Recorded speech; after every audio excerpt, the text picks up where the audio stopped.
ሰላም እንዴት ናችሁ የሲኒማ ቤተሰቦች ዛሬ ዋን ፒስ የተሰኘ አዝናኝ ተከታታይ ፊልም ይዤላችሁ መጥቻለሁ። ከወትሮ በተለየ እንግዲህ የዛሬውን ቪዲዮ በክፍሎች ለየብቻ ከማቅረብ ይልቅ ባንድ ላይ አድርጌ አቀርብላችኋለሁ። ታሪኩን ከወደዳችሁት ወይም ሌላ አስተያየት ካላችሁ በኮሜንት አሳውቁኝ። ቪዲዮውንም ላይክ ማድረግን አትርሱ። በተረፈ መልካም ቆይታ። ታሪካችን የሚጀምረው ሎክታውን ተብላ በምትታወቅ ከተማ ሲሆን እለቱ ጎልድ ሮጀር የተባለ ከበርቴና ዝነኛ የባህር ወንበዴ ጋርፍ በተባለ አስፈሪ የባህር ኃይል ምክትል አድሚራል በቁጥጥር ስር ውሎ የሞት ፍርድ ሊቀበል በከተማው ህዝብ ፊት ሲቀርብ ነው። ታዲያ ይሄ ዝነኛ ፓይሬት ከመገደሉ በፊት በህዝቡ መካከል የነበረ አንድ ሰው ሮጀር ሊሞት ነውና ዋን ፒስ ተብላ የምትታወቀውን ውድ ሀብቱን የት እንደደበቃት እሱ ሲሞት ሀብቱን ለመውረስ ሰፍ ብሎ ከሚጠብቀው ህዝብ ጋር ደፍሮ ይጠይቃል። ሮጀርም ገዳዮቹ ሊያስወግዱት እንደተቃረቡ ሲረዳ ዋን ፒስን አንድ ሰው ብቻ እንዲያገኛት አድርጌ ደብቄያታለሁ ብሎ መለሰ። ህዝቡም ይቺን ሀብት የራሱ ሊያደርግ ቆርጦ ተነስቶ ነበርና ማንም ሰው ሊያገኛት እንደሚችል ሲረዳ ሁሉም በፍጥነት መርከቦቻቸውን ከዳርቻው አንስተው ወደ ባህሩ ይቀዝፉ ጀመሩ። ሮጀር የህዝቡን መቋመጥ ሲመለከት ታላቅ የባህር ወንበዴዎች ዘመንን ማስጀመሩ ገብቶታልና በመጨረሻው ሰዓት ይስቅ ነበር። ከ22 ዓመታት በኋላ ታሪካችን ሉፊ የተባለን ወጣት ያስተዋውቀናል። በትንሿ ጀልባው ላይ ሆኖ ዋን ፒስን የማግኘትና እንደ ጎልድ ሮጀር የባህር ወንበዴዎች ንጉስ የመሆን ህልሙን ለአንድ ወፍ እየነገረ ነበር። በዚህ አጋጣሚ ሉፊ ያላስተዋለው ነገር ግን ጀልባው እየሰጠመች ነበርና ራሱን ለማትረፍ ትንሿን ጀልባውን ትቶ በሚንሳፈፍ በርሜል ውስጥ ገብቶ ጉዞውን ቀጠለ። ብዙም ሳይቆይ በርሜሉ የባህር ላይ ውጊያ በሚያደርጉ ሁለት መርከቦች መካከል ይደርሳል። በካፒቴን አልቪዳ የሚመሩ የባህር ወንበዴዎች አንድ የመንገደኞችን መርከብ እያጠቃ ነበርና በድንገት በውጊያው መካከል የሉፊ በርሜል ወደ መርከቡ ይሳባል። የመንገደኞቹ መርከብ ለውጊያ ዝግጁ አልነበረምና በአልቪዳ ቡድን ለመሸነፍ ጊዜ አልወሰደባቸውም። አልቪዳም መርከቡን በቁጥጥሯ ስር እንዳዋለች እሷን ለህግ አቅርቦ ሽልማቱን ለማግኘት እየተከታተለኝ ነው ብላ የምታስበው ዞሮ የሚሉት አዳኝ በእነሱ መርከብ መጓዙን መረጃ ስለነበራት የት እንደሄደ ትጠይቃቸው ጀመር። እነሱም ሲክሲስ ወደሚሉት ደሴት መሄዱን እስከሚያውቀው ድረስ ግን ለአደን ከያዘው የባህር ወንበዴዎች ዝርዝር ውስጥ የእሷ ስም አለመኖሩን በማሳወቅ እዩዋን ይሰብረዋል። ዞሮ እሷን የማደን ሐሳብ እንዳልነበረው አልቪዳ ስትረዳ ለመታደን የማትመጥን አድርጎ እንደቆጠራት ነበርና የተሰማት በቁጣ ሰውየውን አስወግዳ ኮቢ የሚሉትን የመርከባቸውን የጽዳት ሰራተኛ እንዲያጸዳ ትጠራዋለች። በዚያው ምሽት ኮቢ እንደ ልማዱ በመርከቡ ምድር ቤት እያጸዳ ሳለ ሉፊን ከበርሜሉ ውስጥ ሲወጣ ተመለከተ። ባየው ያልተለመደ ነገር በፍርሃት ለመጮህ ሲሞክር ሉፊ ደርሶ ዝም እንዲል ካደረገው በኋላ የፓይሬቶች መርከብ ላይ መሆኑን ስላወቀ በትህትና እርሱም የባህር ወንበዴ መሆኑን ገልጾ ያረጋጋው ጀመረ። በሉፊ መልካም ባህሪ ተገርሞ ሲመለከተው የቆየው ኮቢ ሁሉም የባህር ወንበዴዎች ጨካኞች መሆናቸውን ነበርና የሚያውቀው የተለየው የሉፊ ጸባይ በቀላሉ እንዲግባባው ነበር ያደረገው። ከዚህም የተነሳ መቀራረብ ሲጀምሩ ሉፊ ከልጅነቱ ጀምሮ ያለውን ታሪክ ያጫውተው ጀመረ። ሉፊ ያደገባትን አካባቢ አብዝቶ ይጎበኛት የነበረን ሻንክስ የተባለ የሚያደንቀው ታዋቂ ፓይሬትን ሲመለከት ነበር ያደገው። እንደውም እሱን ለመምሰል ከነበረው ከፍተኛ ፍላጎት የተነሳ ሊቀላቀላቸው ቢፈልግም ሻንክስ ሁሉ ጊዜ ጥያቄውን ውድቅ ሲያደርግበት ነበር የኖረው። ሁሉም እንቅልፍ ከወሰዳቸው በኋላ በድብቅ ወደ መርከቡ የላይኛው ክፍል ይወጣሉ። ሉፊም መቅዘፊያውን ይዞ በታንኳው ለመሸሽ ሲሞክር የያዘው መቅዘፊያ በአጋጣሚ የመርከቡን ደወል በመምታቱ አልቪዳን ጨምሮ ሁሉንም መርከበኞች ይቀሰቅሳል። አልቪዳ ሉፊን ስትመለከት እሷን ለማደን የመጣ አዳኝ ስለመሰላት ጊዜ ሳታጠፋ ተጠቃው ጀመረች። ቀሪዎቹም ሰራተኞቿ ሉፊን ለመያዝ ግብግቡን ተቀላቅለው ነበርና አንደኛው ጠመንጃውን በሉፊ በኩል ተኮሰ። ነገር ግን አይናቸው ያየ የሉፊ ሰውነት ጥይቱን ውጦ መልሶ ይተፈዋል። ምን እንዳዩ ማመን ያልቻሉት ሁሉም አፍጥጠው ሲመለከቱ ሉፊ ሰውነቱ ከጎማ የተሰራ የሚያደርግ የተለየ ኃይል እንዳለው በማሳወቅ ግብግቡን እያሸነፈ ቀጠለ። በፍልሚያው መካከል መርከቧ በሳት መያያዝ መጀመሩን የተመለከተችው አልቪዳ ለጥፋቱ እንደለመደችው ኮቢን በመወንጀል ልታስወግደው ሞከረች። ሆኖም በዚህ ጊዜ ሉፊ ለኮቢ ወግኖ ነበርና ከሷ የመጣውን ምት በሚተጣጠፈው ሰውነቱ ተቀብሎ እጁን ከመጠን በላይ ወደ ኋላ በመዘርጋት በቡጢ አልቪዳን ከመርከቡ ወደ ውቅያኖስ ይወረውራታል። ይህንን የተመለከቱት ሰራተኞቿም ወዲያውኑ ነበር ለሉፊ እጅ የሰጡትና ሉፊ አዲስ ያገኘው ጓደኛው ኮቢን ይዞ አዲስ መርከብና ስንቅን ፍለጋ ጉዞ ይጀምራል። ይህ በእንዲህ እንዳለ ወደ ሲክሲስ ደሴት ሄዷል የተባለው አዳኙ ዞሮ ጋር ታሪካችን ይወስደናል። የተፈለጉ ወንበዴዎችን በማደን ኑሮውን የሚገፋው ዞሮ በደሴቲቱ ላይ ለአንድ ለሞተ ወዳጁ መታሰቢያ ሻማ ለማብራትና ለሌላ ወሳኝ ጉዳይ ነበር የመጣው። በመሃል የፍልሚያ ዝናውን የሰማ ሚስተር ሰቨን የተባለ ግለሰብ ወደሱ ቀርቦ የገዳዮች ማህበር የተባለውን ስብስባቸውን እንዲቀላቀል ግብዣ ያቀርብለታል። ዞሮ ግለሰቡ ለቀናት በስውር ሲከታተለው እንደነበረ ስላወቀ ጥያቄውን ውድቅ ያደርግና አለፍም ሲል በማህበሩ ላይ ያላግጥበት ጀመረ። ሰውየው አንድም ግብዣውን ባለመቀበሉ ሲቀጥልም የተከበረ ማህበራቸውን መስደቡ ደስ አላሰኘውምና በንዴት ሰይፉን ይመዛል። ሚስተር ሰቨን የተባለው ግለሰብ ምንም እንኳን ልምድ የነበረው ገዳይ ቢሆንም ለዞሮ ብቃት ግን የሚመጥን አልነበረምና ከቆይታ ፍልሚያ በኋላ ለሰይፎቹ እራት ለመሆን ይገደዳል። በማግስቱ ሉፊና ኮቢ በትንሽ ጀልባ ላይ እየተጓዙ ሳሉ ኮቢ የሉፊ ሰውነት እንዴት ሊለጠጥ እንደቻለ ግራ ስለገባው ይጠይቀዋል። ሉፊም ይህንን ችሎታ ያገኘለት የ10 ዓመት ልጅ እንደነበረና የዛን ቀን ሬድ ሄር ብለው ራሳቸውን ከሚጠሩ ፓይሬቶች ጋር በአንድ ባር ውስጥ እንደነበር ያስታውሳል። በድብቅም የዘረፉትን ውድ ሀብቶች ለመፈተሽ ወደ ማከማቻቸው እንዳመራ በአንዷ ሳጥን ውስጥ አይቶት የማያውቀውን እንግዳ ፍሬ ማግኘቱን ሳቅማማም መመገቡን ያሳውቀዋል። በዕለቱ ሂጉማ የሚሉት አንድ ዘራፊ ከቡድኑ ጋር ወደ ባሩ ይገባና መጠጥ እንዲቀርብለት ይጠይቃል። እንዳጋጣሚ ሆኖ የጠየቀው መጠጥ አልቆ ነበርና አስተናጋጇ ልታቀርብለት እንደማትችል ታሳውቀዋለች። በዚህ ጊዜ የሬድ ሄር መሪ የነበረው ሻንክስ መልካም ሰው ነበርና የመጨረሻዋን ጠርሙስ ለሂጉማ ሊሰጠው ቢሞክርም እሱ ግን ጠርሙሱን ተቀብሎ መደርደሪያው ላይ በመስበር ጠብ ለመጫር ይሞክራል። ነገር ግን እንደፈለገው ሻንክስ ሳይበሳጭ ዝም ብሎ ማጽዳት ሲጀምር ሂጉማ ተጨማሪ ነገሮችን ሰባብሮ ከባሩ ወጣ። ይሄን ሁሉ ሲመለከት የነበረው ሉፊም በሻንክስ ዝም ማለት ተቆጥቶ ፈሪ መሆኑን እየጮኸ ካሳወቀው በኋላ ከባሩ ለመውጣት ሲሞክር ሻንክስ የተፈጠረውን ለማስረዳት እጁን ይዘዋል። ሁሉም ባልጠበቁት ሁኔታ እስኪገረሙ ድረስ የሉፊ እጅ ከመጠን በላይ ሲለጠጥ ያኔ ሻንክስ ያንን ለሰዎች ልዩ ኃይል የሚሰጥ ነገር ግን መዋኘት እንዳይችሉ የሚያደርገውን ፍሬ ሉፊ እንደበላ አወቀ። በወሬያቸው መሃል ህልመኛው ሉፊ ኮቢን ስለ ህልሙ ይጠይቀው ጀመረ። ከባህር ወንበዴዎች ጋር ሲሰራ የኖረው ኮቢ በሚገርም ሁኔታ የፓይሬቶች ጠላት የሆኑትን የባህር ኃይሎችን መቀላቀል ነበረ ልጅ እያለ ጀምሮ ሲመኘው የኖረው። ሉፊም የኮቢን የልብ መሻት እንደተረዳ የባህር ኃይላት መገኛ ወደ ሆነችው ሸልስታውን ወደ ተባለችው ደሴት ሄደው እነሱን እንዲቀላቀል ለራሱም ግራንድ ላይን ወደሚሉት የውቅያኖስ አካል የሚወስደውን ካርታ ለመስረቅ ወሰነ። ብዙም ሳይርቅ ናሚ የተባለች ልጅ ጭር ባለው ውቅያኖስ ላይ ብቻዋን ውድ ሀብቷን ካስቀመጠችበት ሳጥን ጋር በታንኳ ላይ ነበረች። ይህንን ያዩ በቅርብ የነበሩ ሁለት የባህር ወንበዴዎች ታዲያ ብቻዋን መሆኗን አውቀዋልና ሳጥኗ ውስጥ ያለውን ሀብቷን ለመዝረፍ ይቀርቧታል። ናሚ ችግር ላይ ስለነበረች እንዲረዷት ስትጠይቃቸው ወንበዴዎቹ ትኩረታቸው ሳጥኑ ላይ ነበርና እሷን ትተው ወደ ጀልባው ሄደው ሳጥኑን ይከፍቱታል። ነገር ግን ውድ ሀብቶች ጠብቀው የመጡት ሌቦች ሳጥኑ ባዶውን ነበር ያገኙት። ይህ ሁሉ ሆን ተብሎ ወንበዴዎቹን ለማጥመድ በናሚ የተሰራ ነበርና ሁለቱም ወጥመዱን ተመልክተው ወደ ጀልባዋ እንደገቡላት እሷም መርከባቸውን ይዛ ተሰወራለች። ከተወሰነ ጊዜ በኋላ ሉፊና ኮቢ ሸልታውን ይደርሱና ወደ አንድ ምግብ ቤት ያቀናሉ።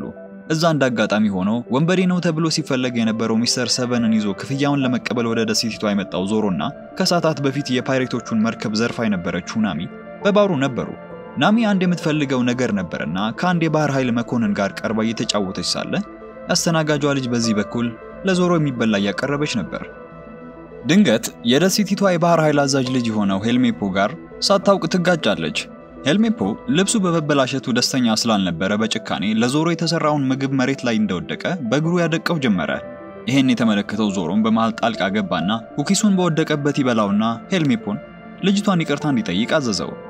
ማንም በዚህ ልክ አዞት የማያውቀው ሄልሜፖ በዞሮ መናቁን ሲመለከት ባጸያፊ ቃል ምላሽ ሰጥቶ ፍልሚያ ይጀምራል። በሁለቱም የተጀመረው ግብግብ ብዙም ሳይቆይ ነበረ ሙሉ ቤቱን ያካለለው።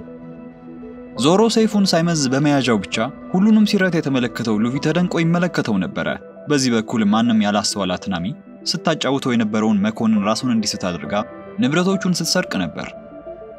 ዞሮ ሄልሜፖና ቡድኑ እጃቸውን እንዲሰጡ ካደረጋቸው በኋላ አለቃቸው ወደ ሆነውና ሚስተር ሰቨንን ለያዘበት ሽልማቱን ወደሚሰጠው አባቱ ጋር እንዲወስዱ ያዘዋል። ካፒቴን ሞርጋን የተባለው የጣቢያው የባህር ኃይል አዛዥ ቢሮ እንደደረሱ የሚስተር ሰቨንን ሽልማት ጠየቀ። ሞርጋን ግን ልጁንና ቡድኑን ማጥቃቱን ስላወቀ በህጋቸው መሰረት ደግሞ የባህር ኃይል ላይ ጥቃት ማድረስ የ7 ቀን እስራት ያስቀጣ ነበርና ፍርዱን የሚቀበል ከሆነ ይጠይቀዋል። ዞሮ ለመቀጣት ፈቃደኛ ካልሆነ ከዚህ በኋላ ሽልማቶችን የሚቀበለው ህጋዊ አካል ስለማይኖር ለ7 ቀናት ያለ ውሃና ያለ ምግብ ለመታሰር ተስማማ። ይህ በእንዲህ እንዳለ ካርታውን ከሞርጋን ቢሮ ለመዝረፍ ያቀደው ሉፊ ወደ ጣቢያው ሰብሮ ለመግባት የሚችልባትን የፍሳሽ ማስወገጃ ቱቦ ፈልጎ ያገኛል። በማግስቱ ጠዋት ወንጀለኛን አድኖ የማምጣት ፈቃዱን ማጣት ያልፈለገው ዞሮ በፈቃዱ ታስሮ ባለበት ሄልሜፖ ወዳለበት ይመጣል። በምግብ ቤቱ መዋረዱን ለማካካስ ይመስል በራሱ ሰይፎች እያላገጠ አባቱ ሞርጋን ከ7 ቀናት በኋላም ሊለቀው ምንም ፍላጎት እንደሌለው ሚስጥር ያወጣል። እነሱ ከቦታው እንደሄዱ ነበር ሉፊ ከፍሳሽ ማስወገጃው ፍርግርግ የወጣው። ትላንትና በምግብ ቤት ውስጥ ያሳየው አስደናቂ ፍልም ያስደንቆት ነበርና ወደሱ የመጣው ህልመኛ የሆነው ቡድኑን እንዲቀላቀል ግብዣ ያቀርብለታል። ዞሮ ግን ብቻውን ነበርና ለዓመታት ሲሰራ የኖረው የሉፊን ቡድን ለመቀላቀል ፍጹም ፈቃደኛ አልነበረም። ተስፋ ያልቆረጠው ሉፊ ኮቢን አስቀድሞ እንደጠየቀው አሁንም ዞሮን ህልሙ ምን እንደሆነ ይጠይቀዋል። ዞሮም የዓለማችን ታላቁ የሰይፍ ተፋላሚ መሆን እንደሚፈልግ ሲገልጽለት ሉፊ ተደንቆ ስራቱን ይፈታና ወደ ፍሳሹ ይመለሳል። በዚህ በኩል ናሚ የሰረቀችውን የደንብ ልብስ ለብሳ በጣቢያው ውስጥ ስትታወቅ ትገባለች። ወደ ቤተ መጻሕፍቱ ስትገባ አንዲት መኮንን ታገኛትና እዚያ ምን እያደረገች እንደሆነ ስትጠይቃት ናሚም ሞርጋን የግራንድ ላይንን ካርታ እንድትፈልግ እንደላካት ትመልሳለች። ነገር ግን አስፈላጊ ካርታዎች በራሱ ቢሮ እንደሚቆለፉ እያሳወቀቻት ባለበት ልብሱን የሰረቀችው መኮንን ያያታል። እንደተነቃባት ያወቀችው ናሚም ወዲያውኑ በትሯን ተጠቅማ ራሳቸውን እንዲስቱ ስታደርጋቸው በዚያን ጊዜ ሉፊ ከጣሪያው ፍርግርግ ወድቆ ወደ ቤተ መጻሕፍቱ ይገባል። ናሚም ማን እንደሆነ አላወቀችምና ጠባቂ መስላ ልታስረው ስትሞክር ሉፊ ግን አስቀድሞ ሁሉን ነገር ተመልክቶ ስለነበረ እንደሱ ካርታውን ለመስረቅ የመጣች ሌባ መሆኗን አውቋልና ተያይዘው ወደ ሞርጋን ቢሮ ይሄዳሉ። ይህ በእንዲህ እንዳለ ሄልሜፖ በክፍሉ የሰረቃቸውን የዞሮን ሰይፎች ይዞ እየተንጎማለለ ባለበት ዞሮ ወደ ክፍሉ በስውር በመግባት ሲያየው ከተርበተበተው ከሄልሜፖ እጅ መሳሪያዎቹን ይወስዳል። በዚህ በኩል ሉፊና ናሚ ካርታውን ፍለጋ በስውር እየተንቀሳቀሱ ነበርና በአጋጣሚ ሞርጋንን ያገኙታል። ናሚም በፍጥነት ሳትደናገጥ ሉፊ ወንጀለኛ በመሆኑ ወደ እስር ቤት እየወሰድኩት ነው በማለት መኮንን መስራት አሳምነዋለች። ምንም ያልጠረጠረው ሞርጋን ተለይቷቸው እንደሄደ ሌባዋ ናሚ የክፍሉን ቁልፎች በወሬ መሃል አዘናግታ ዘርፋው ነበርና ሉፊ በዚህ አስገራሚ ችሎታዋ በመደመሙ ቡድኑ እንድትቀላቀል ለዞሮ ያቀረበውን ግብዣ ለሷም ያቀርብላታል። ነገር ግን ናሚ የባህር ወንበዴዎችን ትጠላ ስለነበር ፈጽሞ ከሱ ጋር ምንም አይነት ህብረት እንዲኖራት እንደማትፈልግ ትገልጽለታለች። ሁለቱም በፍጥነት ወደ ሞርጋን ቢሮ ሰብረው ከገቡ በኋላ ካርታውን ሲፈልጉ ይቆዩና ሉፊ በአጋጣሚ አንዱን ብረት ሲያንቀሳቀስ መሬት ውስጥ በጥብቅ የተቆለፈ ሳጥን ያገኛሉ። በዚሁ ቅጽበት ሞርጋን ናሚ ያጠቃቻቸውን መኮንኖች በቤተ መጻሕፍቱ ውስጥ ከወደቁበት ሲነሱ ያገኛቸዋል። ያኔ ነበረ ያቺ ብርቱካናማ ጸጉር ያላት መንገድ ላይ ያገኛት ልጅ ሌባ መሆኗን የተረዳውና የማንቂያ ደውሉን አስደውሎ ወደ ክፍሉ ይሮጥ የጀመረው። ምንም እንኳን የክፍሉ በር ተዘግቶ ቢጠብቀውም እጁ ላይ ባለው ስለት በሩን ሰባብሮ ለመግባት ይታገል ጀመረ። ናሚ በጥብቅ የተቆለፈውን ሳጥን ለመክፈት ስትታገል ሞርጋን ደጅ ላይ ነበርና ጊዜ እንደሌላቸው ያወቀው ሉፊ ኃይሉን ተጠቅሞ ጎትቶ ለማውጣት ሞከረ። ነገር ግን የሳጥኑ ክብደት ቀላል አልነበረምና ሁለቱንም ከክፍሉ መስኮት ወደ ታች ይዟቸው ይወድቃል። ያመለጡ ቢመስላቸውም ውጭ ላይ የማንቂያውን ደውል ሰምተው የተሰባሰቡት ጠባቂዎች የጠበቋቸው ነበርና እረፍት ሳይሰጧቸው በቁጥጥር ስር ለማድረግ ይጣደፉ ጀመር። በዚህ ግብግብ መሃል ሰይፎቹን ከሄልሜፖ ተቀብሎ ከከተማው ሲሸሽ የነበረው ዞሮ በፍልሚያው ቦታ ያለፈ ነበር። ምንም እንኳን ለመሸሽ ሌላ መቼ ጊዜ እንደማይኖር ቢረዳም ግን ነፃ ያወጣውን ሉፊን ትቶት ሊሄድ አልፈቀደምና ፍልሚያውን ተቀላቀለ። ሁለቱም የሉፊን ቡድን መቀላቀል ባይፈልጉም ሳይታወቃቸው መኮንኖቹን በአንድነት ድል ያደርጓቸዋል። ወዲያውን ግን ሞርጋን ወዳሉበት ይደርሳል። ብቻውን ይሁን እንጂ ቀላል ሰው አልነበረምና ናሚ የወደቁትን ጠባቂዎች ስትመለከት ሉፊና ዞሮ በጋራ ሆነው ሞርጋንን ለመርታት ይጣደፉ ጀመረ። ዞሮ በሶስቱም ሰይፎች ሞርጋንን ሲያዋክብ በዚህ በኩል ሉፊ የተለጠጠው እግሩን ፊቱ ላይ በኃይል በማሳረፍ ከብዙ ግብግብ በኋላ ይረቱታል። ሶስቱም ተሳክቶላቸው ሁሉንም እንደረቱ ካርታውን ይዘው ከከተማዋ መሸሽ ነበረባቸውና ናሚና ሉፊ ያልቻሉትን ሳጥን ዞሮ ተሸክሞ ወደ ናሚ መርከብ ያመራሉ። ሶስቱም መርከቧ ደርሰው ለመሸሽ ሲዘጋጁ ሉፊ ጓደኛው ኮቢን በማጣቱ ወደ ኋላ ያዘገያቸዋል። በዚያን ጊዜ ያልጠበቁት ሄልሜፖ የሸሹ መሆናቸውን ተመልክቶ በቁጥጥር ስር ሊያደርጋቸው ሞከረ። ያኔ ነበር ከየት መጣ ሳይባል ኮቢ ደርሶ የዘረረው። ምንም እንኳን ሉፊ ጓደኛውን ትቶ መሄድ ባይፈልግም ኮቢ ግን የባህር ኃይል መኮንን የመሆን ህልሙን እዚሁ ቀርቶ ለመፈጸም ወስኖ ነበርና አብሯቸው እንደማይሄድ ያሳውቃቸዋል። ሉፊም ይህንን ምኞቱን በማክበር ተሰናብቶት ይሄዳል። ይህ በእንዲህ እንዳለ በታሪካችን መክፈቻ ላይ የተዋወቅነው የባህር ኃይል አዛዡ ጋርፕ ወደ ግራንድ ላይን የሚወስደው ካርታ እንደተሰረቀ ጥሪ ደርሰዋል። ይህ ዜና ግን አዛዡ ጋር ብቻ አልነበረም የደረሰው። ይልቁንም ሌላ በግ የሚሉት ካርታውን ለራሱ የሚፈልግ የመርከብ አዛዥ ክላውን ጋርም ደርሶ ነበርና ከነዚህ ሌቦች እጅ ነጥቆ የራሱ ሊያደርገው ይምላል። በመርከቡ ላይ ሉፊ ስለ ልጅነቱ ያስብ ነበር። አንድ ቀን ባደገበት አካባቢ በነበረች ባር አዲስ ያገኘውን ኃይል እየሞከረ ሳለ ሻንክስ የተባለው ፓይሬት በድንገት መጥቶ ለወራት የሚሆን ስንቅ እንድታዘጋጅላቸው ይጠይቃል። አንድ ቀን እነሱን ለመምሰል ብሎም የቡድኑ አባል ለመሆን የሚመኘው ሉፊም ረጅም ጉዞ ሊያደርጉ እንደሆነ ስለገባው መቼ ተመልሰው እንደሚመጡ ይጠይቀዋል። ሻንክስ ግን ላይመለስ ነበርና ሊሄድ ያቀደው ሉፊ የነሱ አባል የመሆን ተስፋው ሲሟጠጥ ተሰማውና አዘነ። ወዳሁኑ ጊዜ ስንመለስ ናሚ የሞርጋንን ሳጥን ለመክፈት እየሞከረች ባለችበት በህይወቱ ለመጀመሪያ ጊዜ እውነተኛ የባህር ወንበዴነት ይሰማው በመጀመሩ በደስታ ይወራጭ ነበር። በሉፊ የታወቀችው ናሚም ከሷ ለማራቅ ትገፋዋለች። ከዚህም የተነሳ ኮፍያው ወደ ውቅያኖሱ ሊገባ ሲል ሉፊ ደርሶ ከያዘው በኋላ ኮፍያው ለሱ ትልቅ ንብረቱ ነበረችና ድጋሚ እንዳትነካት ነግሮ ያስጠነቅቃታል። ናሚም ከልፋት በኋላ ሳጥኑ እንደከፈተችው የግራንድ ላይን መገኛ የሚጠቁማቸውን ካርታ ያገኙታል። ሉፊ ዋን ፒስ የሚሏትን ውድ ሀብት የሚያገኝበትን ወሳኙን ካርታ እጃቸው ማስገባታቸውን ተመልክቶ ደስታውን በደንብ ሳያጣጥም በድንገት ቀይ አመድ የሚረጩ ጥይቶችን በሚተኩስ መርከብ ጥቃት ይደርስባቸዋል። አመዱ ሶስቱን ራሳቸውን እንዲስቱ ሲያደርጋቸው ሉፊ ፈጥኖ በሚለጠጠው ሰውነቱ ካርታውን ውጦ ያሸልባል። ከተወሰነ ጊዜ በኋላ ሲነቁ ሶስቱም ከእንጨት በተሰራ ሳጥን ውስጥ ራሳቸውን ያገኙታል። ብዙም ሳይቆዩ ሳጥኑ እንደተከፈተ በክላውኑ በጊ እንደታገቱና የሰርከስ ቡድኑ መሃል በታዳሚዎች ፊት እንዳቀረባቸው ተመለከቱ። ታዳሚዎቹም ጭምር በበጊ ታግተውና ታስረው ትርኢቱን እንዲያደምቁ የተደረጉ ነበሩ። በትርኢቱ መሃል በጊ ወደ ድንኳኑ ይገባል። ወዲያውም ሶስቱን ወደዚህ ያመጣቸው የሰረቁትን ካርታ ተቀብሎ ልክ እንደ ሉፊ ዋን ፒስን የራሱ አድርጎ የፓይረቶች ንጉስ ለመሆን በመፈለጉ ነበርና እነሱ እንደያዙት መልእክት ስለደረሰው በፍጥነት እንዲሰጡት ያዛቸዋል። በመሃል ናሚ ቀልባቸውን ለመስረቅና ለማምለጥ በማለት የሉፊን ድብቅ ኃይል ታጋለጥና ከድንኳኑ ሮጣ ትወጣለች።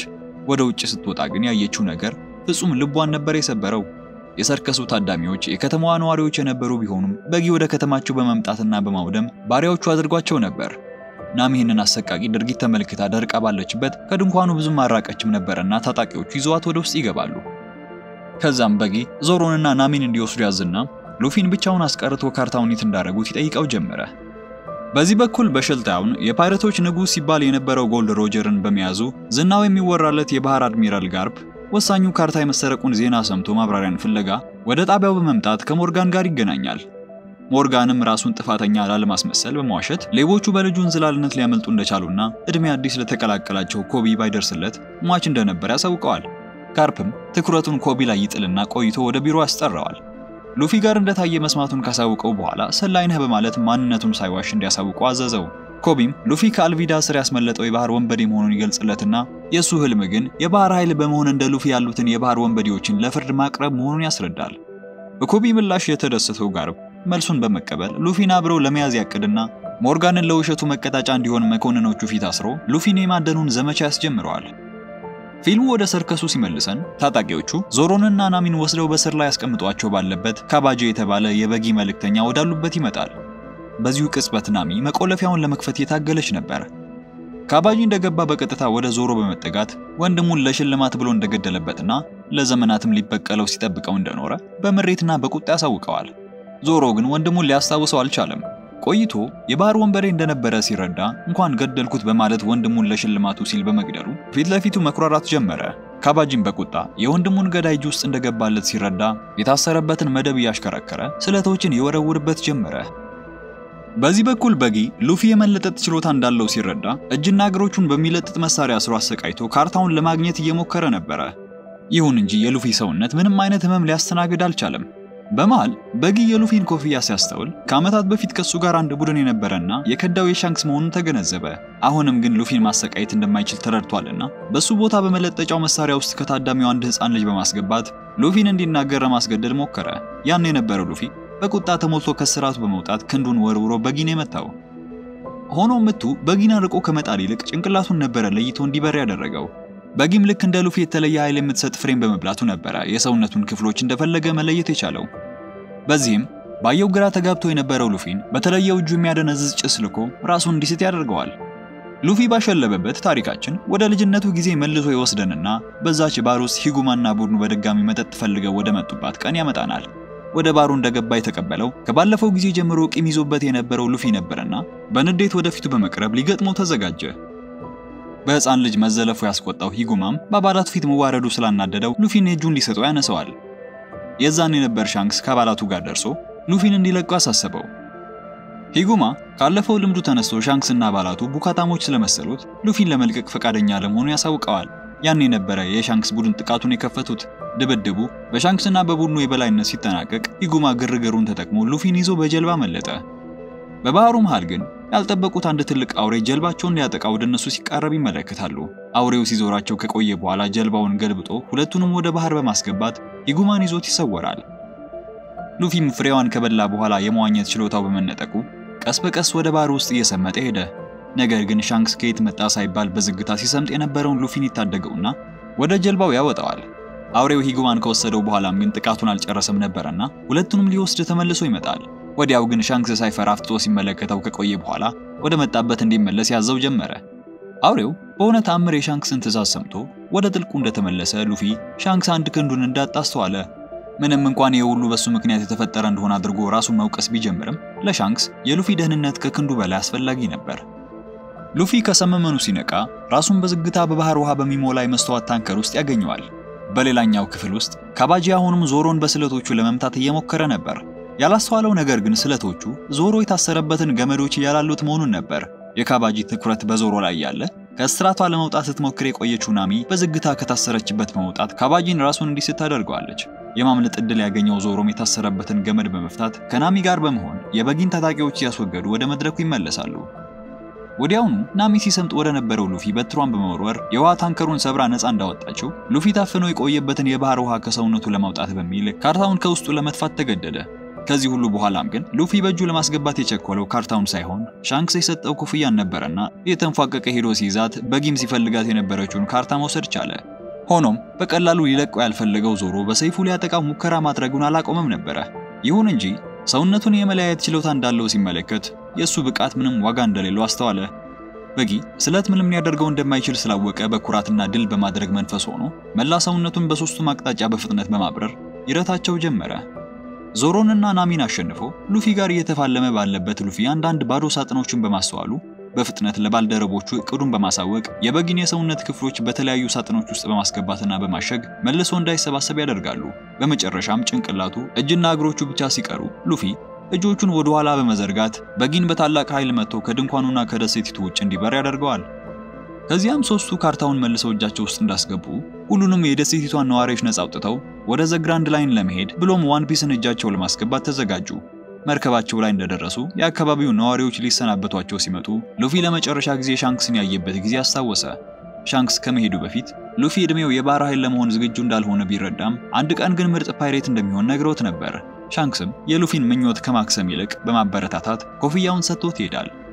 በኋላ በመርከቡ ላይ ናሚ በበጊ የተጎዳው የሉፊን ኮፍያ ጠግና ከጨረሰች በኋላ ወደ መርከባቸው ውስጠኛው ክፍል በመግባት አነስ ያለች መሳሪያ ታወጣና ካርታውን እንዳገኘችው ለአንድ ማንነቱ ላልታወቀ ሰው ታሳውቃለች።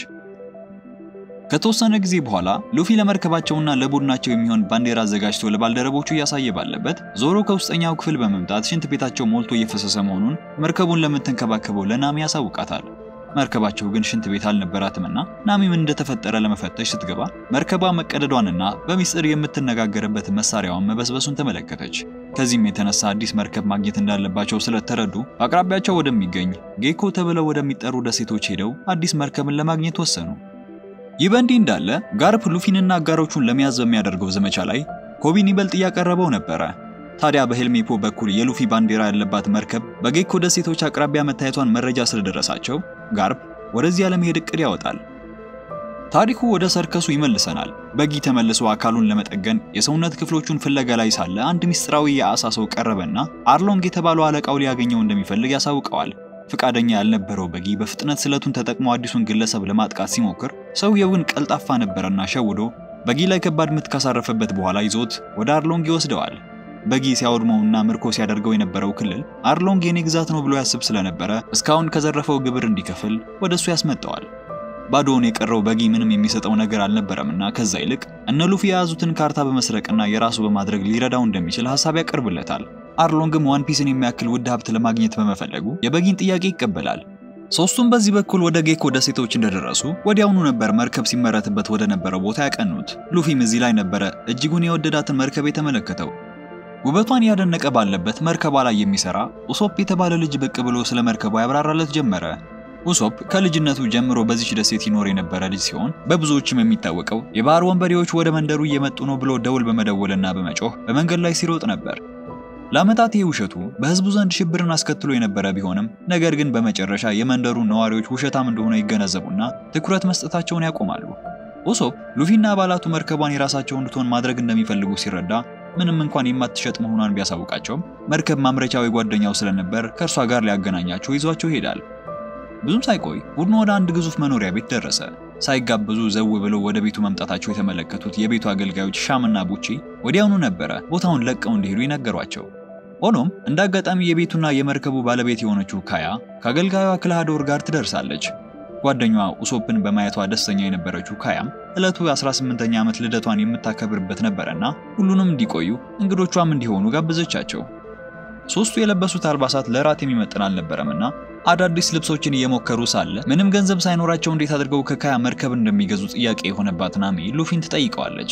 ሉፊ ግን ከቅንነቱ የተነሳ ቢጠይቋት እምቢ እንደማትላቸው ውስጡ ስላወቀ ናሚን ለማሳመን ይሞክር ነበር። በዚህ በኩል ግን ዞሮ ክላዶር የተባለውን የካያን አገልጋይ የሆነ ቦታ እንደሚያውቀው ውስጡ ይነግረው ስለነበረ ካየው ደቂቃ አንስቶ ውስጡ ረፍት ነስቶት ነበር። ይህ በእንዲህ እንዳለ ኡሶፕ በጓደኛው ካያ ክፍል ከሷ ጋር ነበረ።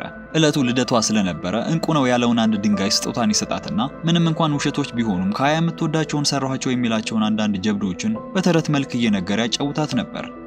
ከቆይታ በኋላ ክላዶር ካያ ወላጆቿ ከሞቱና ሞግዚቷ ከሆነበት ጊዜ ጀምሮ ለህመሟ እንድትጠጣ የሚያደርጋትን ሻይ ያመጣላታል። የሚያስደነግጠው ነገር ግን ሻዩን ከሰጣት በኋላ ካያ ሳታውቅ እንደተለመደው መርዝ መጨመር አለመርሳታቸውን የወጥ ቤት ሰራተኞቹን መጠየቁ ነበር። የራት ሰዓት ሲደርስ የቤተሰቡ ጠበቃ የሆነው ሜሪ ይቀላቀላቸዋል። ጤንነቷ እየተባባሰ በመምጣቱ ካያ ከሾርባ ውጪ ምንም መብላት አይፈቀድላትም ነበርና የቀረበላትን ከመቅመሷ በፊት ሉፊ ጠረጴዛው ላይ ዘሎ በመውጣት ከልቡ መርከቧ እንድትሰጣቸው ካያ ፊት ንግግር በማድረግ ጠየቀ። እሷም ሉፊን አድምጣ መልስ ለመስጠት ስትሞክር በኃይል ማሳል በመጀመሯ ክላዶር ሁሉንም እንግዶች ከክፍሉ ለማስወጣት ሞከረ። ሆኖም ካያ ታስቆመውና ሁሉንም እዚህ እንዲያድሩ ትጋብዛቸዋለች። ከቆይታ በኋላ ቤት ውስጥ ባለው የወይን መጋዘን የቤተሰቡ ጠበቃ የሆነው ሜሪ የክላዶር ከልክ ያለፈ ቁጥጥርና ጸባይ ሲመለከት ከርሟልና የካያን የመርከብ ማምረቻ ቢዝነስን ለመቆጣጠር እየሞከረ እንደሆነ ይከሰዋል። ክላዶርም ምንም እንኳን የጠበቃውን ክስ ውሸት ነው ብሎ ቢሟገትም እንደተነቃበት ስለገባው በሚያስገርም ፍጥነት በመንቀሳቀስ ሜሪን ስለት በተገጠመለት ጓንት ወቅቱ ያስወግደዋል። ከሰዓታት በኋላ እንዲያድሩ የተፈቀደላቸው ሶስቱም በየፊናቸው በሰፊው ቤት ውስጥ ሲንቀሳቀሱ ነበር። የራቦ ሉፊ የሚበላ ፍለጋ ባለበት መጠጥ ፈልጎ ቤቱን ሲያስስ ከነበረው ከዞሮ ጋር ይገናኝና ሁለቱም ተያይዘው ወደ ወጥ ቤቱ ሲያቀኑ ኡሶፕን ያገኙታል። እሱም ስለራሱ ከካያም ጋር ስላላቸው ጓደኝነት እንዴት እንደነሱ የባህር ወንበዴ የነበረው አባቱ ትንሽ ያለ ትቶት እንደሄደ ካጫወታቸው በኋላ የተራበው ሉፊን በኪችኑ ትተው ከዞሮ ጋር መጠጥ ወደሚገኝበት የወይን መጋዘን ያቀናሉ። ይህ በእንዲህ እንዳለ ብቻዋን የነበረችው ናሚ የቤቱ ውድ ዕቃዎችን በመዝረፍ ላይ ያለች በመሃል እንግዳ ድምጾችን ስለሰማች በቅርብ ወዳገኘችው ክፍል ገብታ ለመደበቅ ሞከረች። እንዳጋጣሚ ግን የገባችበት የካያ ማደሪያ ክፍል ነበረ። ናሚ ምን እያደረገች እንደሆነ ለመገመት ባይዳግታትም ሳትከፋ አብራት እንድትሆን ትጋብዛትና ይጫወቱ ጀመሩ።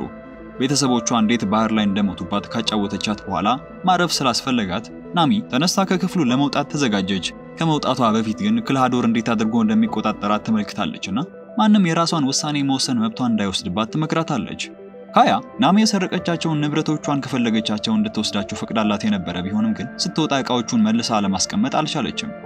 በዚህ በኩል መጠጥን ፈልገው ወደ ወይኑ መጋዘን ያቀኑት ዞሮና ኡሶፕ የሜሪን ሬሳ ያገኙታል።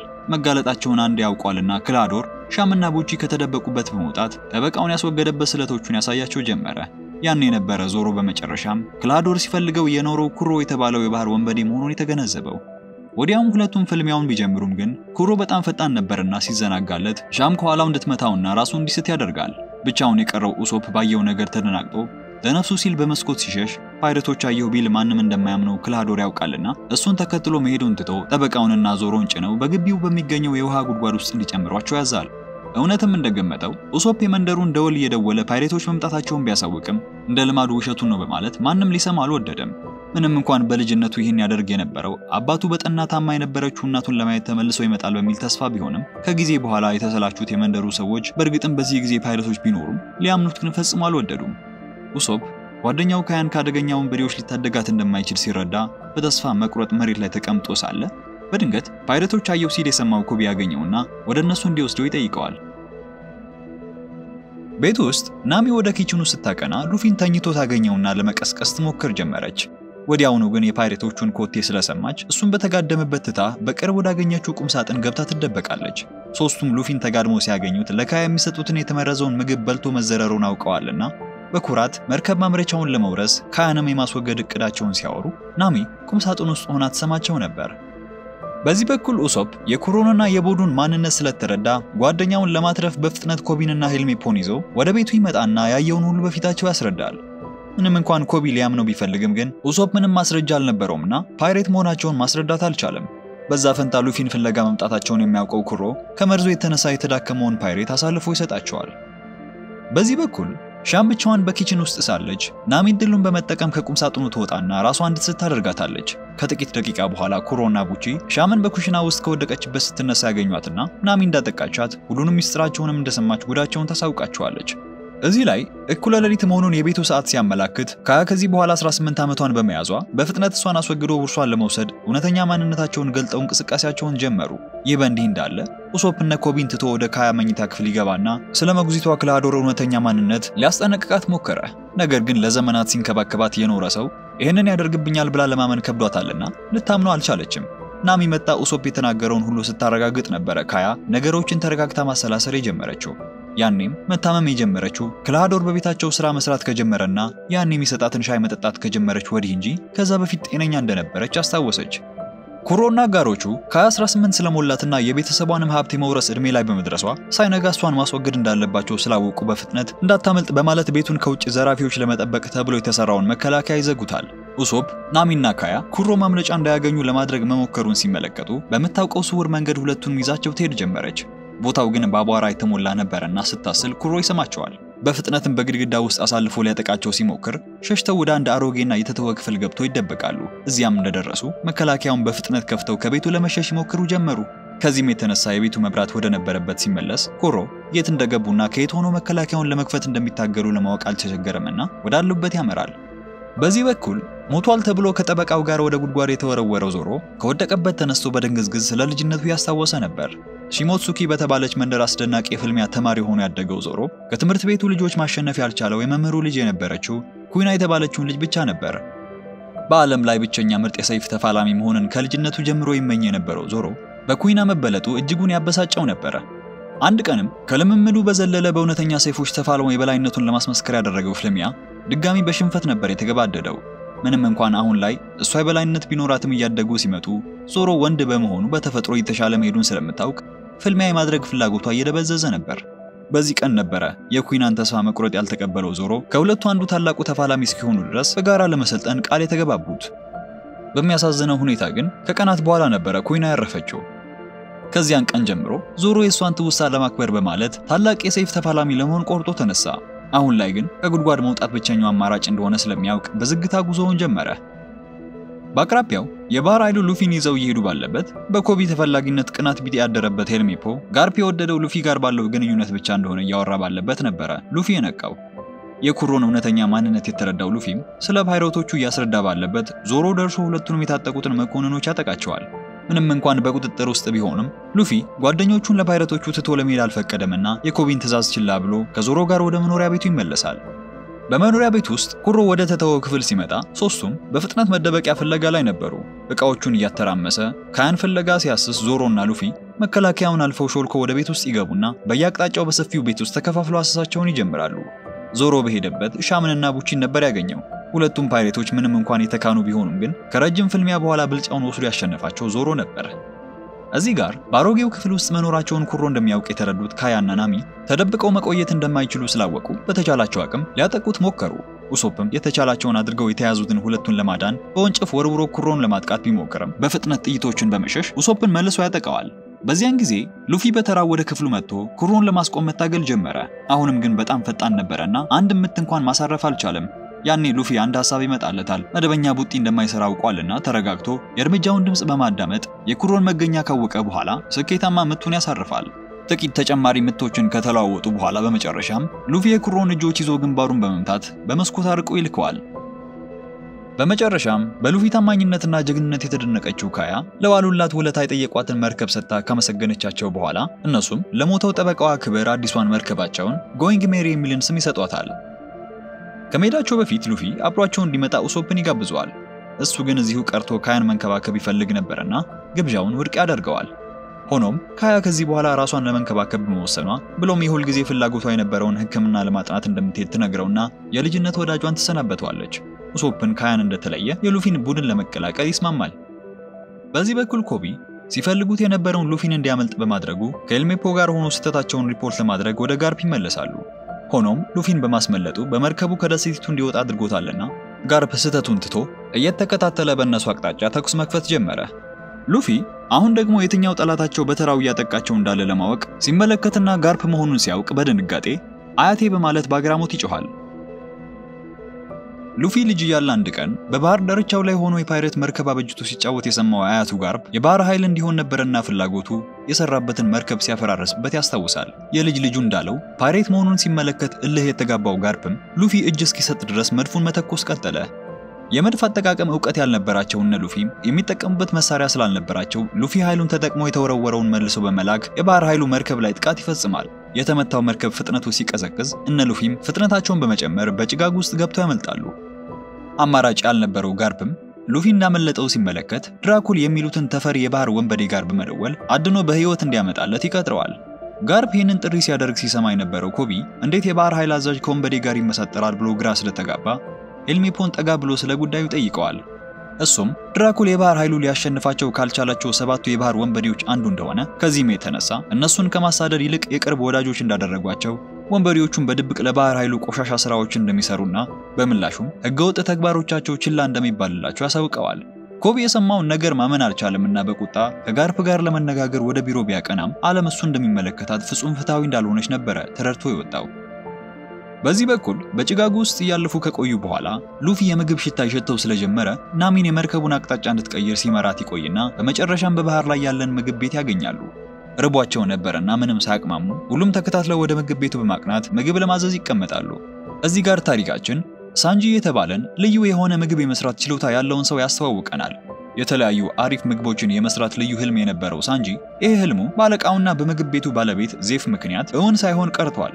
ምንም እንኳን የሚሰራቸው ምግቦች ጣፋጭ ይሁኑ እንጂ የተለመደውን ምግብ እንዲሰራ ከሚነዘንዘው አሰሪው ጋር ባለመስማማቱ በእለቱ ያስተናጋጅነትን ስራ እንዲሰራ ያደርገዋል። እዚህ ላይ ነበረ ሳንጂ የነ ሉፊን ቡድን የተዋወቀው።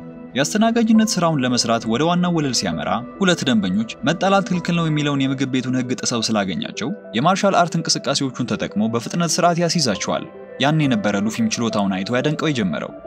ሳንጂ የቡድኑን ትዕዛዝ ተቀብሎ ምግባቸውም ደርሶ ሲበሉ ከቆዩ በኋላ የበሉበትን ሂሳብ ይዞ ያመጣላቸዋል። ሉፊም ሆነ ቡድኑ ምንም የያዙት ገንዘብ አልነበረምና ሳንጂ አለቃው ዜፍን ይዞት ይመጣል። ሉፊ ዋን ፒስን አግኝቶ የፓይሬቶች ንጉስ ሲሆን ያለበትን ዕዳ ከነወለዱ ሊከፍለው እንዳሰበ ቢነግረውም ሐሳቡን ያልተቀበለው ዜፍ የበሉትን ዕዳ ለመክፈል ለአንድ ዓመት ያክል የዕቃ ቤት ሰራተኛ ሆኖ እንዲሰራ ያዘዋል።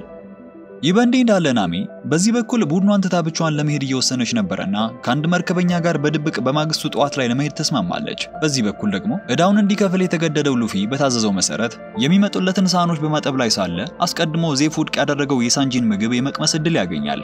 ከቆይታ በኋላ ሳንጂ እረፍት ላይ ሳለ ሉፊ ምግቡን እንደወደደው ይነግረውና ሁሌም እንደሚያደርገው ህልሙን ይጠይቀው ጀመረ።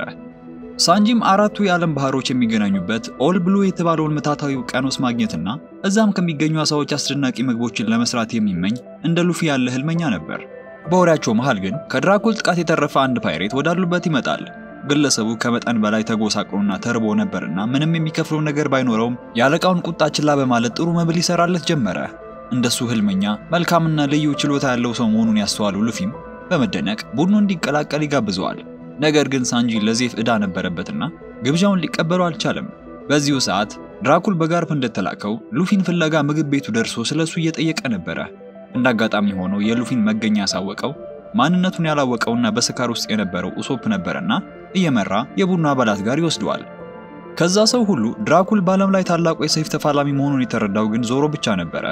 ልጅ ያለ ጀምሮ አራያ አድርጎት ቢያድግም ለጓደኛው ኮይና ቃል በገባላት መሰረት የሚወዳደረው እስከማይኖር ድረስ ቁጥር አንድ ተፋላሚ መሆን ነበርና ፍላጎቱ በማግስቱ ጠዋት ላይ ጎህ ሲቀድ እስከ ሞት ድረስ እንዲፋለሙ ይጋብዘዋል። ቡድኑ የድራኩልን ማንነት ካወቁ በኋላ ዞሮ ሐሳቡን እንዲቀይር ይለምኑት ጀመር። ነገር ግን የረጅም ጊዜ ህልሙ ነበርና የማናቸውም ልመና ሊያስቆመው ፈጽሞ አልቻለም። በማግስቱ ጠዋት ናሚ ካርታውን ሰርቃ ይዟት የሚሄደውን መርከብ ለመሳፈር ስታቀና በዚህ በኩል ዞሮ ድራኩልን ለመቅጠም እየተዘጋጀ ስለነበር የመሸሽ ሐሳቧን ቀይራ ከሌሎቹ ጋር ትቀላቀላለች። ትግሉ ሲጀምር ግን ድራኩል ከንቀቱ የተነሳ በትንሽ ጩቤ ነበረ 3 ስለት ይዞ በቁም ነገር ሊፋለመው የቆረጠው ዞሮን ለመቅጠም የቀረበው። ሆኖም ድራኩል በያዛት ትንሽ ስለት የዞሮን ከፍተኛ ምቶችን በመቋቋምና በመመከት ከጀማሪ ጋር የሚፋለም እስኪመስል ድረስ ፍልሚያው ቀጠለ። በዚህ ሁሉ ግን የዞሮ ጥንካሬና የማሸነፍ ከፍተኛ ፍላጎት ያደነቀው ድራኩል ፍልሚያውን ለመጨረስ ግዙፍ ሰይፉን ያወጣና በሰከንዶች ውስጥ ዞሮን ክፉ ቦታ ላይ በመምታት ያቆስለዋል። ያኔ በቡድኑ ጽናት ህልምና ለእያንዳንዳቸው በነበራቸው ታማኝነት የተማረከው ድራኩል እነሱን ከመያዝ ተቆጥቦ ዞሮንም በወደቀበት በሌላ ጊዜ ተገናኝተው እንደሚዋጣላቸው አሳስቦት ይሄዳል። ቡድኑ ወደ ሞት ይሄድ የነበረው ጓደኛቸውን ማዳን ነበረባቸውና ሉፊ በመርከቡ ሐኪም ያገኝ እንደሆነ ይፈልግ ጀመረ። አስቀድሞ የሄደው ምግብ ቤት ውስጥ ወደ ነበሩት ዜፍና ሳንጂ ጋር ነበርና እንደ ድል ሆኖ መርከቡ ላይ ሐኪም ባይኖርም እንኳን ዜፍ የመጨረሻው አማራጭ ነበርና የማብሰል ችሎታውን ተጠቅሞ ቁስሉን ሊያክምለት ቀረበ። ይህ በእንዲህ እንዳለ ሉፊን አድኖ እንዲያመጣ የተላከው ድራኩል ባዶ እጁን ጋርፕ ፊት ይቀርባል። ጋርፕ ብቻውን መምጣቱን ተመልክቶ ሉፊን ምን እንዳደረገው ሲጠይቅ ግን ያልጠበቀውን መልስ ነበር የሰጠው። እሱ ያላገኘው ዋን ፒስን አግኝቶ የፓይሬቶች ንጉስ የመሆን የሚነደው ፍላጎቱን በመመልከቱና የመጨረሻውንም ሊያይ በመጓጓቱ ነበረ ሉፊን ላለመያዝ የወሰነው። በሰማው ነገር ደስተኛ ያልነበረው ጋርፕ አዛዡ ባለመሆኑ ምንም ሊለው ወይም ሊያደርገው አልቻለምና ከሄደለት በኋላ ቢሮውን በደዴት ያተራምሰው ጀመረ። በምግብ ቤት ውስጥ ሁሉም ዞሮን አሳርፈው እንደተመለሱ ሉፊ ሳንጂን ከዜፍ ጋር እንዴት እንደተዋወቁ ይጠይቀው ጀመረ። ከዓመታት በፊት ዜፍ የባህር ወንበዴ ነበረ። ከዕለታት በአንዱ ቀንም ህፃኑ ሳንጂ የምግብ አብሳይ ሆኖ ሲሰራበት የነበረች መርከብ ያጠቃና ለዘረፋ ወደ ኪችኑ ይገባል። በአጋጣሚ ሳንጂ በተደበቀበት ሲሰራው የነበረው ወጥ ላይ ዜፍ ቅመም ሲጨምርበት በመመልከቱ በቁጣ ተነስቶ ሊፋለመው ሲል ነበረ ለመጀመሪያ ጊዜ የተዋወቁት። በዚያን ጊዜ አንድ ትልቅ ማዕበል መርከቧን ይመታትና ሁሉም ይሰጥማሉ። ከሰዓታት በኋላ ግን ሳንጂ ሲነቃ ራሱን ከዜፍ ጋር ከባህር በላይ ከፍ ባለ ድንጋይ ክምር ላይ ያገኘዋል። ዜፍ ህፃኑ መንቃቱን እንዳየ ከመርከቡ ከሰረቀው 2 ከረጢት ትንሹን ሰጥቶ ትልቁን ለራሱ በማስቀረት ወደ ሌላኛው የድንጋይ ክልል ይልከውና መርከብ እስካላየ ድረስ እንዳይመጣ አስጠንቅቆ ይልከዋል። ቀናት ሲያልፉ ሳንጂ ምግቡን በትክክል ከፋፍሎ መጠቀም ቢጀምርም በመጨረሻ ግን የበሰበሰ ዳቦ እስከ መብላት ይደርስ ጀመረ። በ25ኛው ቀን እንደ እድል ሆኖ መርከብ በማየቱ የድረሱልኝ ጥሪ ለማሰማት ቢጮህም በውቅያኖሱ ንፋስ ምክንያት የሚሰማው አልነበረም። ቀኖቹ የሄዱ በ7ኛው ቀን ሳንጂ የነበረውን ከረጢት ጨርሶ ከልክ በላይ በመራቡ በጉልበትም ቢሆን ትልቁን የዜፍን ከረጢት ለመውሰድ ይሄዳል። እዛ ደርሶ በፍጥነት ሲበረበር ግን ያገኘው ውድ ሀብቶችን እንጂ አንድም የምግብ አይነት አልነበረም። ያኔ ትንሹን ከረጢት ሲሰጠው ዜፍ እሱን ለማዳን በማሰብ እንደነበረ ተረዳ። በዚህ ሁሉ ግን በእነዚህ ወራት እንዴት ያለ ምግብ ሊተርፍ እንደቻለ ሊገባው አልቻለምና ተጠግቶ ተመለከተው። ዜፍ ይህን ሁሉ ጊዜ በህይወት የቆየው የራሱ ነገር እየተመገበ ነበረ። በ85ኛው ቀን ሰዎች ከደረሱላቸው ጊዜ ጀምሮ ሳንጂ ምንም እንኳን ኦል ብሎ ወደ ተባለው ሄዶ ህልሙን ለማሳካት ውስጡ ይፈልግ እንጂ ህይወቱን ሰጥቶ ላተረፈው ለዜፍ ውለታ ለመክፈል አብሮት ይሰራ ጀመረ። ከተወሰነ ጊዜ በኋላ አርሎንግና ግብረ አበሮቹ ሉፊንና ካርታውን ፍለጋ ወደ ምግብ ቤቱ ይመጣሉ። ስርዓት በሌለው መልኩ ሰዎችን እያመናጨቁና እያስፈራሩ እንደገቡ የሉፊ መገኛ የሚያውቅ ሰው ካለ ጠየቁ። ይህን የሰማችው ናሚም ሉፊን ለማስጠንቀቅ ስትሄድ ዜፍ በምግብ እያዝናና ሊያረጋጋቸው ይሞክር ነበር። ሉፊ እሱንና ካርታውን ፍለጋ አርሎንግ የተባለው አስፈሪ ፓይረት መምጣቱን ከሰማ በኋላ እንሽሽ የሚለውን የናሚን እቅድ በመተው የወዳጃቸው የዜፍን ምግብ ቤት ከአርሎንግ ለመታደግ ወሰነ። እሱ ወዳለበት እንደቀረበ የት እንደሚገኝ እንዴት እንዳወቀ ይጠይቀዋል። አርሎንግም ከያዘው ከረጢት የበጊን ጭንቅላት በማውጣት ጠረጴዛው ላይ ያስቀምጠዋል። በጊ ከተለያዩ ጊዜ ጀምሮ በሉፊ ኮፍያ ውስጥ አንደኛው ጆሮን ትቶት ነበርና ይህን ሁሉ ጊዜ ሲሰልላቸው ስለነበረ የሚገኝበትን ለማወቅ አስቸጋሪ አልነበረም።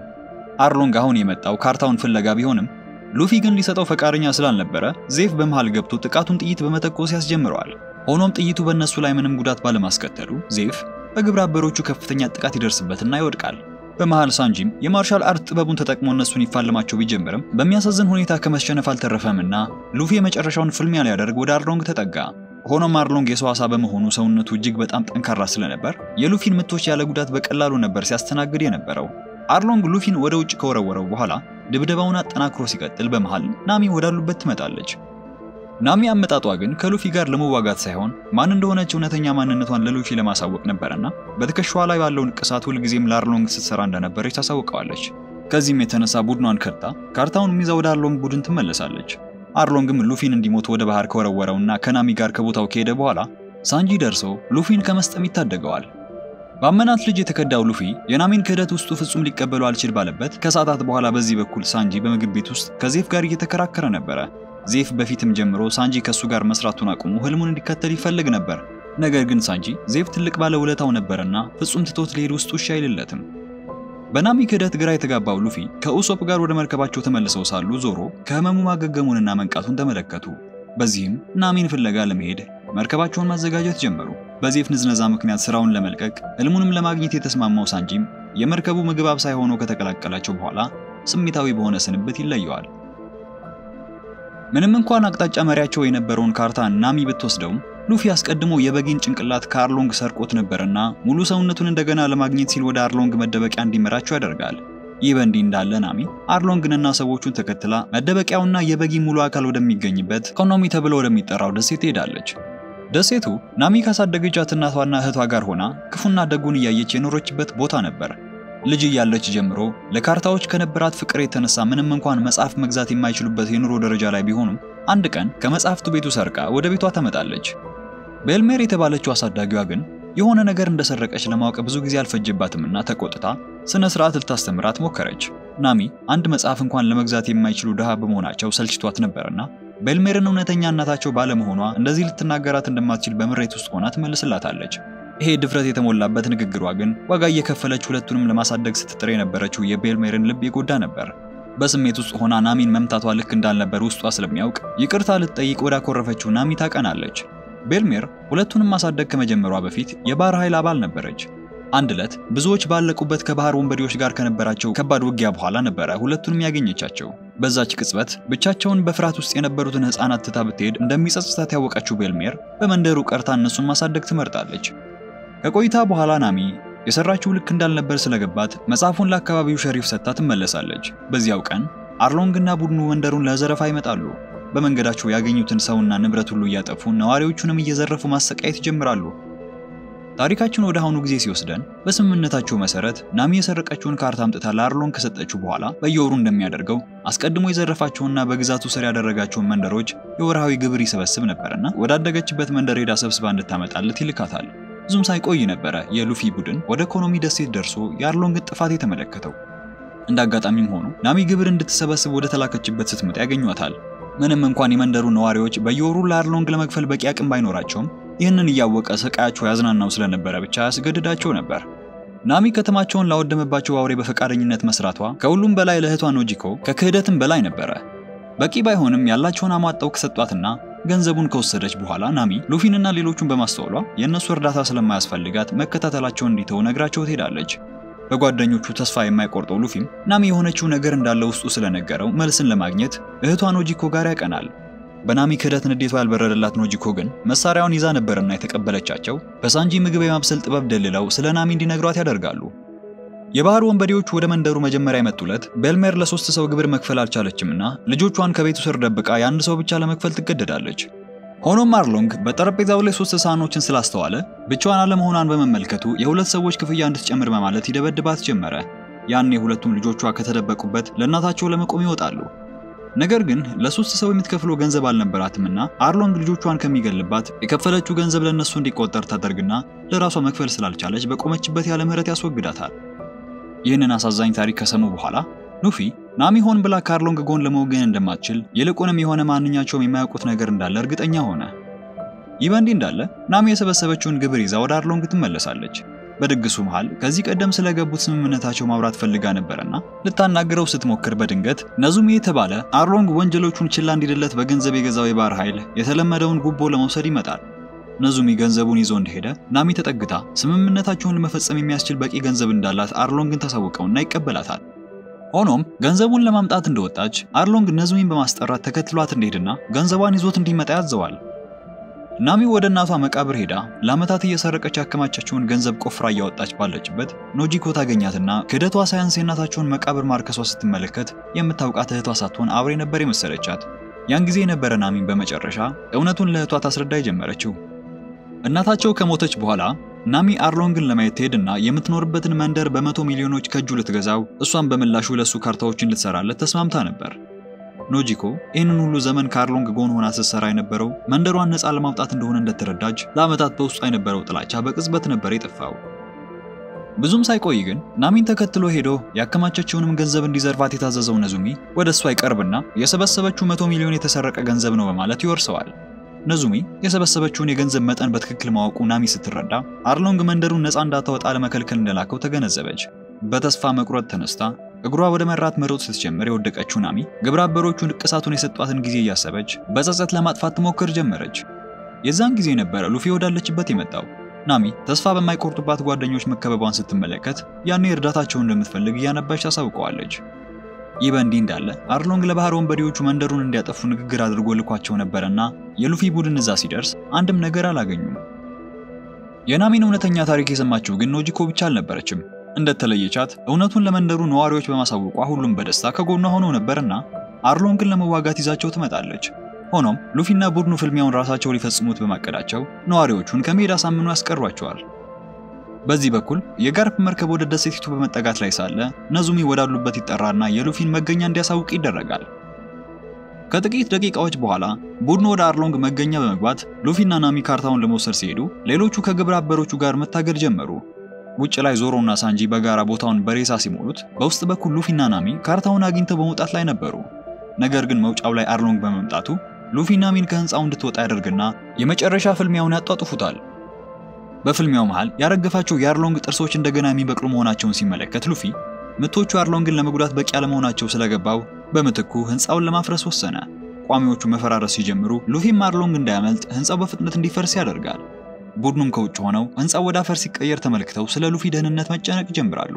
በመጨረሻም ግን ሉፊ ብዙም ሳይቆይ ነበር ከፍርስራሹ እየሳቀ የወጣው።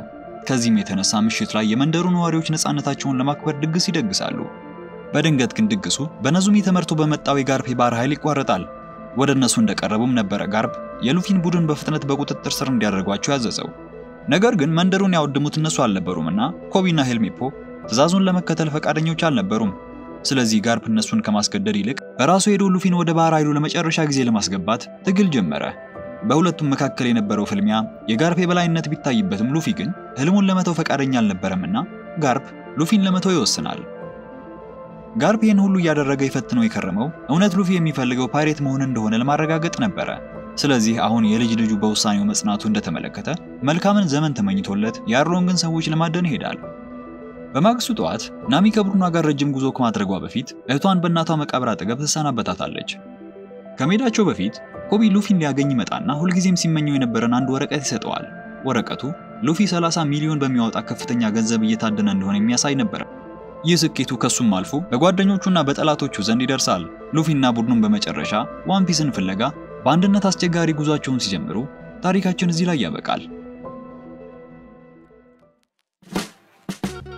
ፊልሙ ከተመቻችሁ ቪዲዮውን ላይክ ማድረግ፣ ሐሳባችሁም ደግሞ ኮሜንት ላይ ማስቀመጣችሁን አትርሱ። በተረፈ ግን ስክሪን ላይ ባሉት ቪዲዮዎች አገኛችኋለሁ።